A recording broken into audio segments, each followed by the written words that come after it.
नमस्कार, मैं विपुल सिंह और आज हम चर्चा करने वाले हैं कविता के बारे में जिसके रचयिता हैं श्री भवानी प्रसाद मिश्र जी।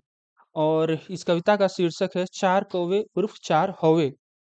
तो ये कविता जो है ये भारतीय समाज में और भारतीय समाज में और सामाजिक उसकी संरचना और राजनीति पर एक कटाक्ष है। समाज में इस कविता में जो है चार कौवों को प्रतीक बनाया गया है जो कि अपनी मनमानी करना चाहते हैं। उन्होंने यह तय किया है उन चार कौवों ने कि बाकी सारे पंछी जो हैं उड़ने वाले वो उनकी बात माने, उन्हीं के तरीके से अपना जीवन जिएं। इसका यही मतलब है कि वे कौवे बाकी सारे पंछियों का जीवन अपने वश में करना चाहते हैं, अपने नियंत्रण में करना चाहते हैं और समाज में अपनी ताकत और सत्ता का प्रदर्शन करना चाहते हैं। कौवे आदेश देते हैं कि बाकी सारे पंछी जो हैं उन्हीं का त्योहार मनाएं, उन्हीं के निर्देशों पर चलें। इस कविता का मुख्य संदेश है कि कवि ने चार कौवों के माध्यम से यह दिखाने की कोशिश की है कि कैसे समाज में कुछ लोग ताकत हासिल करके दूसरों पर अपनी शर्तें थोपते हैं। यह दिखाया गया है कि कैसे कुछ अवगुणीय, कुछ अयोग्य लोग जो हैं समाज के उच्च पदों पर पहुंच जाते हैं और बुद्धिमान और स्वतंत्र सोच रखने वाले लोगों को भी अपना अनुनायी या फिर ऐसा कहें कि गुलाम बना लेते हैं।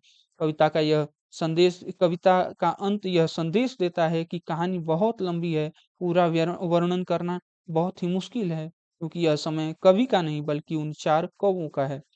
प्रतीकात्मक स्वरूपों की बात करें तो कौवे के रूप में अधिकार और सत्ता के भूखे लोगों को, हंस, मोर और चातक के रूप में विवेकशील, स्वतंत्र और सच्चे गुण वाले लोगों को जिन्हें सत्ता ने दबा दिया है उनको दिखाया गया है।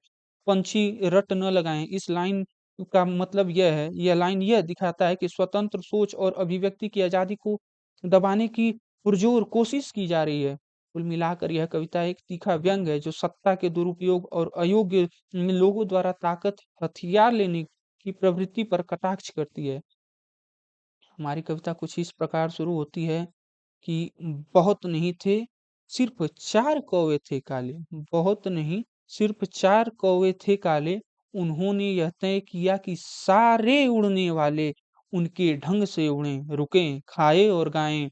वो उनके त्योहार, वो जिनको त्योहार कहें सब उन्हें मनाएं। कभी कभी जादू हो जाता इस दुनिया में, दुनिया भर के गुण दिखते हैं अवगुनिया में। ये अवगुणिये सब चार बड़े सरताज हो गए। ये अवगुणिये चार बड़े सरताज हो गए। इनके नौकर चील गरुण और बाज हो गए। हंस मोर चातक गौरैये किस गिनती में, हाथ बांध कर खड़े हो गए सब विनती में। हुक्म हुआ चातक पंछी रट न लगाएं, पीहू पीहू को छोड़ काव काव गाएं।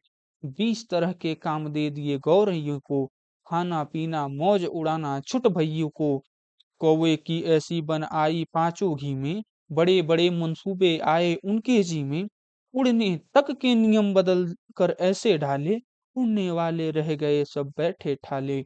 आगे क्या हुआ सुनाना बहुत कठिन है, यह दिन कवि का नहीं चार कौवों का दिन है। अगर उत्सुकता जग आए तो मेरे घर आना। अंत में कवि कहते हैं कि उत्सुकता जग जाए तो मेरे घर आना, लंबा किस्सा थोड़े में किस तरह सुनाना। और इसी महान लाइनों के साथ, इन्हीं महान पंक्तियों के साथ कवि की यह कविता समाप्त होती है। धन्यवाद, बहुत बहुत धन्यवाद। नमस्कार।